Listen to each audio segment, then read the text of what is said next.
दुष्प्रचार कर रहे हैं उन सबको इस बात को देखना चाहिए। सिंटेक्स टंकी भर के दी जाए, उनके घरों पे पहुंचाया जाए। नमस्कार, द ट्रुथ के इस अंक में मैं प्रीति पांडे अपने सभी दर्शकों का बहुत स्वागत करती हूँ। कुंभ अपने समाप्ति की ओर है।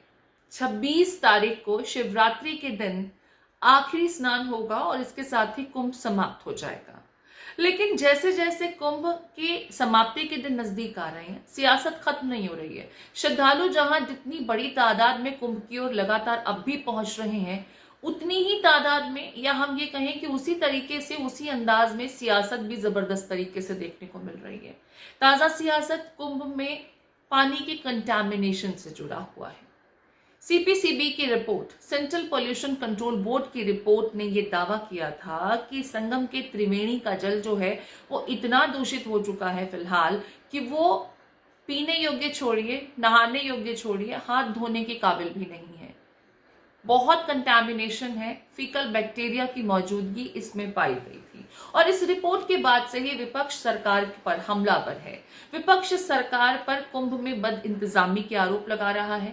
विपक्ष का ये कहना है कि लोगों की जान के साथ खिलवाड़ क्यों किया जा रहा है, लोगों को क्यों भ्रमित किया जा रहा है, जबकि इस पानी में स्नान करने से, इस पानी का आचमन करने से आप गंभीर रूप से बीमार हो सकते हैं, आपको कई स्वास्थ्य संबंधी समस्याएं हो सकती हैं। ये बात अलग है कि सेंट्रल पॉल्यूशन कंट्रोल बोर्ड की इस रिपोर्ट के बाद यूपी पॉल्यूशन कंट्रोल बोर्ड की भी एक नई रिपोर्ट सामने आई, जिसमें यह दावा किया गया कि कुंभ के पानी में, संगम के पानी में कहीं भी कोई गलती नहीं पाई गई है, कोई शॉर्टकमिंग्स नहीं देखे गए। पानी बिल्कुल ठीक है, पानी बिल्कुल दुरुस्त है, आप इसका आचमन भी कर सकते हैं, आप इससे स्नान भी कर सकते हैं। और इसी रिपोर्ट का हवाला देते हुए प्रदेश के मुख्यमंत्री ने सदन के समक्ष भी, जब कुंभ से संबंधित तमाम जवाब दे रहे थे, तो उन्होंने बड़ा दावा किया कि दरअसल विपक्ष इतना बौखला गया है लगातार श्रद्धालुओं के पहुंचने के सिलसिले को देखते हुए कि अब वो कुंभ को लेकर के कुछ भी दुष्प्रचार कर रहा है। पानी की कंटैमिनेशन से रिलेटेड दावे भी उसी दुष्प्रचार का हिस्सा है। जरा सुन लेते हैं। संगम का जल स्नान करने लायक भी है और आचमन करने लायक भी है। जो लोग इसका दुष्प्रचार कर रहे हैं उन सबको इस बात को देखना चाहिए। इतना ही नहीं, गंगा जल पोल्यूट नहीं हो सकता, गंगा जल में कीड़े नहीं पड़ सकते, इन दावों को मानने वाले और भी लोग हैं। जरा इन पर भी गौर फरमा लें। लेकिन इधर लोग वो पानी का लैब टेस्ट सब देख के आने वाले लोग नहीं है ना। हम लोग तो व्यवस्था के लिए नहीं आ रहे हैं, इधर आस्था में आ रहे हैं सब लोग, तो उससे कुछ फर्क नहीं पड़ेगा लोगों को। संत समाज, साधु समाज भी ये मान रहा है कि गंगा जल पोल्यूट नहीं हो सकता।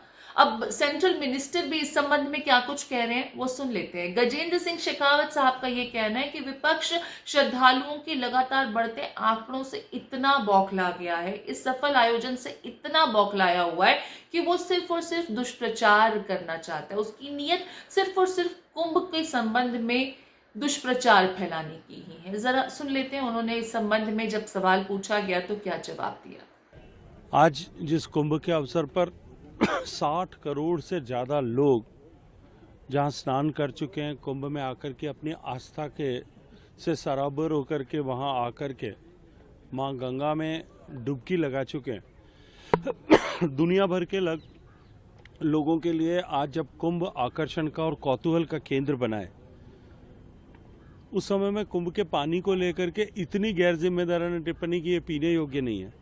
दुनिया का जो वाटर स्टैंडर्ड्स है, मुझे लगता है अखिलेश यादव जी को उसकी समझ नहीं है।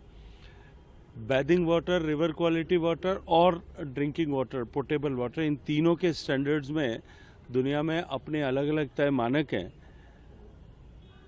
और ये मानक जो है, गंगा हमारे माँ के जैसी है और माँ के कपड़े गंदे होते हैं तो वो माँ जो है वो पराई नहीं हो जाती। शायद उनको लगता है कि ये भाव उनके मन में कहीं कभी आया नहीं है। चलिए, ये तो बात हुई सत्ता पक्ष की। जाहिर है आयोजन क्योंकि बीजेपी शासित राज्य में हो रहा है, तो बीजेपी अपने डिफेंस में काफी कुछ कहेगी ही और उसके निशाने पर विपक्ष ही होगा। लेकिन विपक्षी खेमा जैसे ही सत्ता पक्ष की तरफ से यह दावा किया गया कि पानी में कहीं कोई कंटामिनेशन जैसी चीज नहीं है, पानी आचमन योग्य भी है, स्नान करने योग्य भी है, इसको लेकर के समाजवादी पार्टी के प्रमुख अखिलेश यादव ने किस तरह से चुटकी ली, जरा गौर फरमाइए। बीजेपी के सभी नेताओं को सिंटेक्स टंकी भर के दी जाए, उनके घरों पे पहुंचाया जाए विशेष गाड़ी से, जिससे वो अपना खाना बनाएं उसी पानी से, स्नान करें और जब समय आए तब पीते भी रहें दवाई के रूप में। क्या ये स्वीकार करेगी भारतीय जनता पार्टी? अगर ये नहीं कर रहे हैं, अगर संगम का पानी नहीं स्वीकार कर रहे हैं खाना बनाने के लिए जो भर के आएगा वहां से, और स्नान पीने का काम, और मैं तो कहूं कमाल अख्तर जी एक बोतल में भर करके वहीं रख देना उस सदन में, जब पी के दिखाओ। सोचिए, क्योंकि मुख्यमंत्री जी को पता ही नहीं है वो बैक्टीरिया आता कहां से है, वो बैक्टीरिया आता कहां से है। वो बैक्टीरिया गंदगी से आता है। हमारे मुख्यमंत्री जी को बीओडी, सीओडी, डिसॉल्व ऑक्सीजन कुछ नहीं पता है। अगर पता होता तो शायद इस भाषा का इस्तेमाल नहीं करते जो भाषा का इस्तेमाल कर रहे हैं वो सदन में। और कभी कभी क्या होता है कि आदमी अपने नेचुरल उसमें चला जाता है, वो उनका नेचुरल फ्लो था। पहले एएनआई ने एक बार दिखाया था नेचुरल फ्लो उनका। सिर्फ अखिलेश यादव ही नहीं, शंकराचार्य अभिमुक्तेश्वरानंद ने भी पानी में जल मल की बात की थी। जरा उसे भी सुन लेते हैं। जो वहां पर जल स्नान के लिए धारा आ रही है उसमें मल जल मिला हुआ है, गंदे नालों का। स्नान के योग्य उसको वैज्ञानिक लोग नहीं मान रहे हैं, और उसी में आप करोड़ों करोड़ लोगों को नहाने के लिए विवश किए हुए हैं।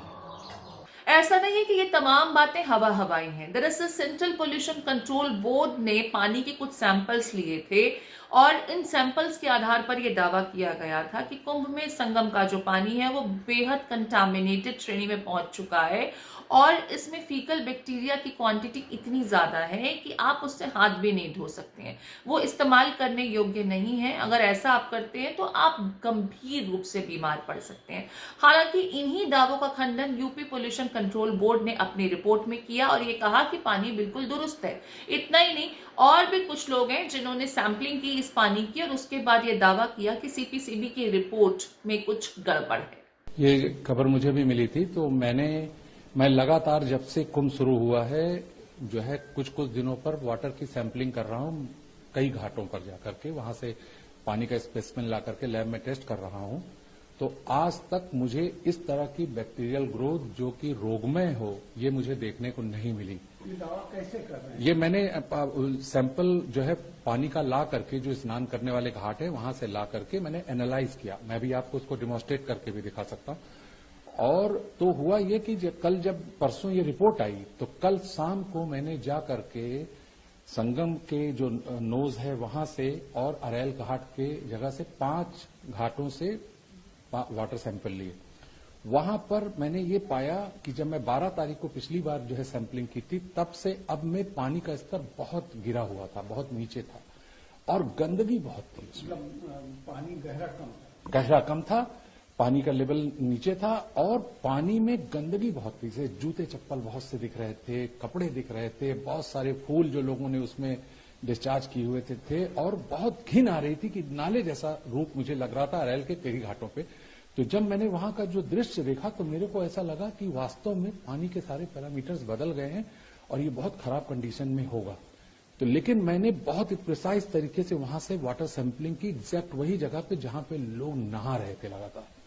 5 जगहों से मैंने सैंपल लिया, मैं लेकर के यहाँ लैब आया। आते ही सबसे पहले जब मैंने प्राइमरी उसकी टेस्ट की तो सबसे पहले मैंने उसकी पीएच वैल्यू देखी, क्योंकि पीएच कोई भी पानी में अगर बैक्टीरियल ग्रोथ बढ़ जाए तो बैक्टीरिया उसके अंदर एसिड बनाता है, लैक्टिक एसिड और ऑर्गेनिक एसिड वो प्रोड्यूस करता है एज ए बाय प्रोडक्ट, तो पानी एसिडिक हो जाता है। पानी किसी भी हालत में एसिडिक ही होगा अगर जहां बैक्टीरियल ग्रोथ है। तो देख करके मैं चमत्कृत हो गया कि वो पानी एल्कलाइन था। अभी मैं आपको संगम का पानी भी टेस्ट करके दिखाता हूं कि जैसे ही उसकी पीएच वैल्यू दी तो 8 प्लस उसकी जो है पीएच वैल्यू थी। तो मैं सरप्राइज हो गया कि अगर इसमें इतनी भयानक तरीके से जैसा कि कहा जा रहा है अगर बैक्टीरियल ग्रोथ है तो पानी एल्कलाइन कैसे है। उसके बाद मैंने उसके अंदर बहुत सारी चीजें, उसका नाइट्रोजन, उसके अंदर अमोनिया, दूसरी चीजें जितनी भी मैं अपने लैब में मेरी फैसिलिटी थी मैंने टेस्ट किया। और जब मैंने अपने माइक्रोस्कोप के नीचे उसको देखा अभी मैं आपको पानी संगम का दिखाता हूं, तो उसके अंदर मुझे 99% बैक्टीरिया मरे हुए सिर्फ दिखाई दिए, डेड। हाँ, और वो बैक्टीरियोफेज का इम्पैक्ट था, जो मैंने इसके पहले रिपोर्ट दी थी कि बैक्टीरियोफेज गंगा के पानी में पाया जाता है कि जैसे ही बैक्टीरियल ग्रोथ होती है, बैक्टीरियोफेज पैदा होते हैं और वो सारे बैक्टीरिया को मार देते हैं अपना जेनेटिक मटेरियल उसमें इंसर्ट करके। बिल्कुल, मतलब इसमें कोई दो राय नहीं है कि लाखों करोड़ों लोगों का पानी में प्रवेश करने से बहुत ही तीव्र, बहुत ही कम्प्रिहेंसिव बैक्टीरियल ग्रोथ हुई, लेकिन उसको तुरंत जो है बैक्टीरियोफेज ने कंट्रोल कर लिया लगातार। आप सोच के देखिए कि कुंभ शुरू होने से पहले भी सरकारी रिपोर्ट आई थी कि पानी आचमन योग्य और उसके जो है स्नान योग्य नहीं है, रोगकारी है। तो उसी समय मैंने वाटर सैंपलिंग की थी और मुझे ऐसे कोई अवयव उसमें नहीं मिले जिसको मैं कह दूं कि ये हेल्थ के लिए खतरनाक है। और आप इसका सबूत देखिए कि जो है 50 करोड़ से ज्यादा लोगों के स्नान करने की खबर है। इतने लोगों में से एक भी कोई ऐसा खबर आपको नहीं मिलेगी जो ये कह दे कि जो है मुझको पानी में नहाने से एलर्जी हो गई या वाटर बॉर्न डिसीज हो गई। और अगर ये बात जो रिपोर्ट में कही जा रही है कि ये रोगमय है, अगर ये सही होता तो आपके पूरे हिंदुस्तान के अस्पतालों में इस समय पैर रखने की जगह ना होती। लोग पूरे तरीके से वाटर बॉर्न डिसीज से जो है अस्पतालों में भरे होते खचाखच। बहरहाल कोई पानी को बेहद दूषित बता रहा है तो कोई कह रहा है कि नहीं जनाब, ये सिर्फ और सिर्फ दुष्प्रचार करने की नीयत से कहा जा रहा है, बताया जा रहा है। लेकिन सवाल ये कि दोनों ही एजेंसियां बीजेपी शासित राज्यों की ही हैं। केंद्र में भी जहां बीजेपी की सरकार है, वहीं उत्तर प्रदेश में भी बीजेपी की ही सरकार है। लेकिन ऐसे में दोनों ही एजेंसीज अलग अलग दावे कर रही हैं। बहरहाल सीपीसीबी की रिपोर्ट के बाद एनजीटी ने यूपी पोल्यूशन कंट्रोल बोर्ड से भी रिपोर्ट तलब की थी, लेकिन लेटेस्ट रिपोर्ट के बाद एनजीटी ने इसे फिर से सैंपलिंग करके सबमिट करने के लिए कहा है। इस बीच कुंभ में अभी कुछ और दिन शेष है। हालांकि लोगों का पोल्यूशन के संबंध में जो रिपोर्ट सामने आया है, उसके बावजूद कुंभ को लेकर के विश्वास डगमगाया नहीं है। लगातार श्रद्धालुओं के पहुंचने का सिलसिला जारी है। आप इस पर अपनी क्या राय रखते हैं? आपके कमेंट्स का इंतजार रहेगा।